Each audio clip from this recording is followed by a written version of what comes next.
Vision అంటే చంద్రబాబు నాయుడు, చంద్రబాబు నాయుడు అంటే vision.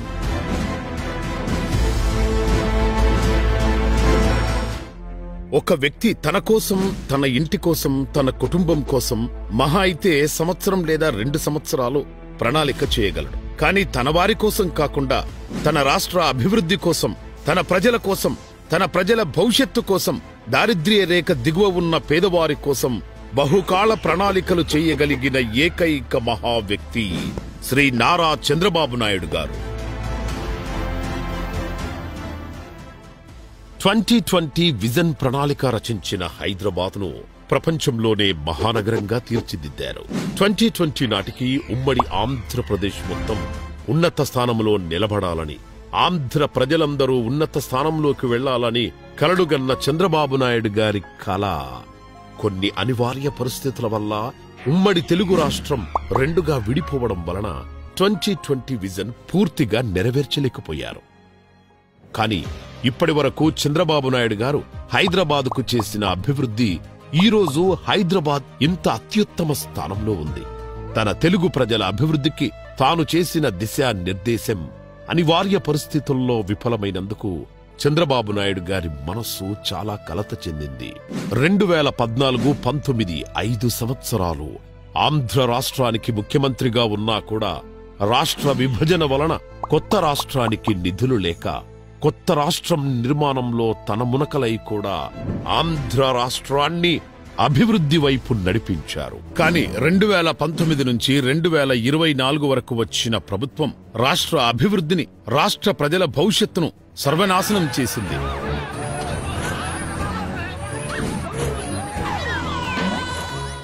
మళ్లీ అకుంఠిత దీక్షతో కూటమితో చేతులు కలిపి ప్రభుత్వాన్ని స్థాపించారు.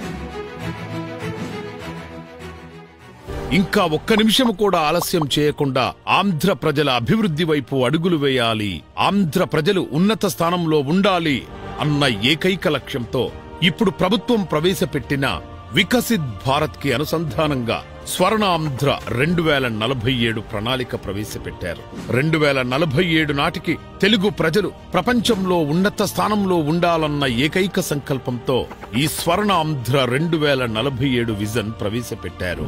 ఈ స్వర్ణాంధ్ర 2047 విజన్ గురించి ఒక ఇంటర్వ్యూలో నారా చంద్రబాబు నాయుడు గారు మాట్లాడుతూ 2047లో 100 సంవత్సరాల స్వాతంత్ర దిన వేడుకల్ని మనం జరుపుకోబోతున్నాం. ఒక భారతదేశంలోనే కాకుండా ప్రపంచమంతా ఇండియన్స్ ఎండిపోయారు. ఇందులో తెలుగుదేశం పార్టీ రిప్రజెంట్ చేసేది తెలుగు జాతిని. అందుకే ప్రత్యేకంగా భారతదేశం బాగుండాలి, భారతదేశ పౌరుడిగా నా దేశం ప్రపంచంలోని అగ్రస్థానంలో ఉండాలని కోరుకోవడం నా బాధ్యత. అది నా దేశ భక్తి. ఎవ్వరు కూడా దీన్ని సంకేతించడానికి వీలు లేదు. మనందరం కూడా దేశ భక్తితో ముందుకు పోవాల్సిన బాధ్యత ప్రతి ఒక్కరిపైన ఉందని చెప్పి తెలియజేస్తున్నా. అదే సమయంలో తెలుగు జాతి ముందుండాలి, అగ్రస్థానంలో ఉండాలి. ఈ దేశ అభివృద్ధిని చేయడంలో ప్రథమ స్థానంలో తెలుగు జాతి ఉండాలనేది నా కోరిక.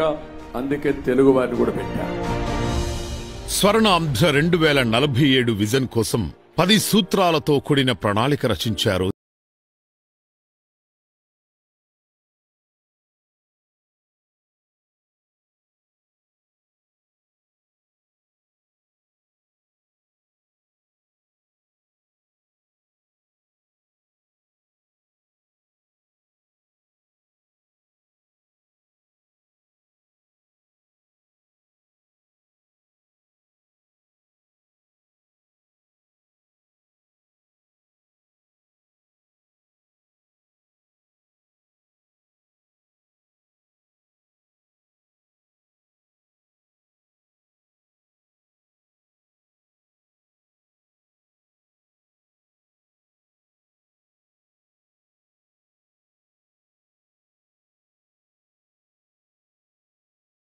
పేదరికం ఒక సామాజిక ఆర్థిక సమస్య.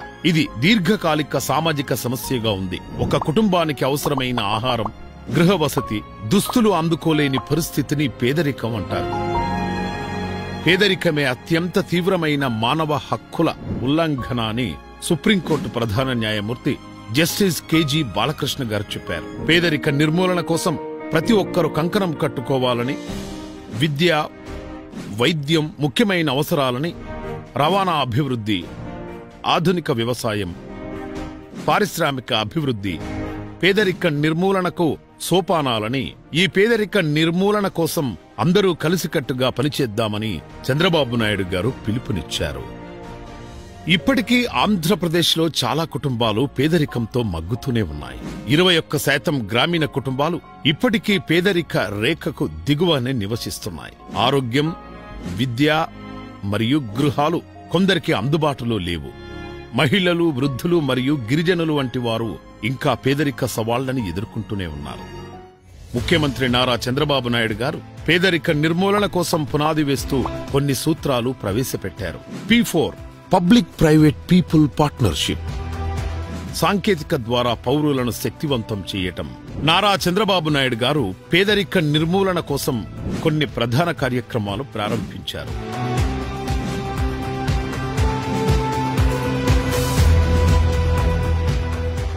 నైపుణ్యత అభివృద్ధి కేంద్రాలు, అందరికీ గృహాలు, నదులు అనుసంధానం. చంద్రబాబు నాయుడు గారు స్వర్ణాంధ్ర విజన్ 2047 కోసం కొన్ని ప్రధాన వ్యూహాలు రచించారు. ఆంధ్రప్రదేశ్లో 100% అక్షరాస్యత సాధించడం, ప్రతి పాఠశాల ఆధునిక సదుపాయాలు కలిగి ఉండటం, బాల్యం నుంచే సరైన విద్య మరియు నైపుణ్య శిక్షణ అందించడం, అందరికీ ఉపాధి మరియు జీవనోపాధి, పారిశ్రామిక పార్కులు, లాజిస్టిక్ హబ్లు మరియు సాఫ్ట్వేర్ కంపెనీల ద్వారా 2 కోట్ల ఉద్యోగాలు సృష్టించడం, MSMEలు మరియు యువత నేతృత్వంలో వ్యాపారాలు ప్రోత్సహించటం, ప్రతి ఒక్కరికి ఉపాధి అవకాశాలు కల్పించటం, గృహ మరియు మౌలిక సదుపాయాలు. 2035 నాటికి 1 కోటి చౌక గృహాల నిర్మాణం, ప్రతి ఇంటికి స్వచ్ఛమైన తాగునీరు అందించడం, అందరికీ గ్రీన్ ఎనర్జీ ఎఫిషియెంట్ కమ్యూనిటీలు, నైపుణ్యాలు మరియు వ్యాపార వ్యూహాలు. 2030 నాటికి 5 నైపుణ్య కేంద్రాలు ప్రారంభించడం, ఒక కుటుంబం ఒక వ్యాపార యజమాని లక్ష్యం ద్వారా గ్రామీణ వ్యాపారాలు వృద్ధి చేయడం, ప్రతి ఒక్కరికి సంక్షేమం అందించడం. 2047 నాటికి గిరిజన ప్రాంతాలు మరియు మహిళలను కూడా దారిద్ర్యరహిత సమాజంలో భాగస్వామ్యం చెయ్యడమే లక్ష్యంగా నారా చంద్రబాబు నాయుడు గారు స్వర్ణాంధ్ర 2047 విజన్ డాక్యుమెంటరీని విడుదల చేస్తూ, ఈరోజు చాలా హిస్టారికల్ డే, చరిత్రలో చిరస్థాయిగా మిగిలిపోయే రోజుది. ఎవరైనా 100 సంవత్సరాల స్వాతంత్ర దిన వేడుకలు మనం జరుపుకోబోతున్నాం. తెలుగువారు ఇంత అభివృద్ధిలో ఎలా ఉన్నారని ఆలోచిస్తే ఆ రోజు ప్రారంభించిన ఆ విజన్ ఫలితమే ఈ అభివృద్ధి అని చెప్పుకోవాలి. దాని ప్రభావంతో ఈ రోజు నేను ఈ స్థాయికి వచ్చాను అని గర్వంగా చెప్పుకోవాలి. ప్రపంచంలోనే తెలుగు జాతి నెంబర్ 1 స్థానంలో ఉండాలని ఈ ప్రభుత్వం యొక్క సంకల్పం. ప్రపంచానికి తెలుగుడు సత్తా ఏమిటో చూపించాలని అప్పుడే ఆ రోజే నందమూరి తారక రామారావు గారి ఆత్మకి శాంతి కలుగుతుంది. ప్రజలందరూ పేదరిక నిర్మూలనకి కృషి చేసి స్వర్ణాంధ్ర 2047 విజన్కి న్యాయం చేయాలి.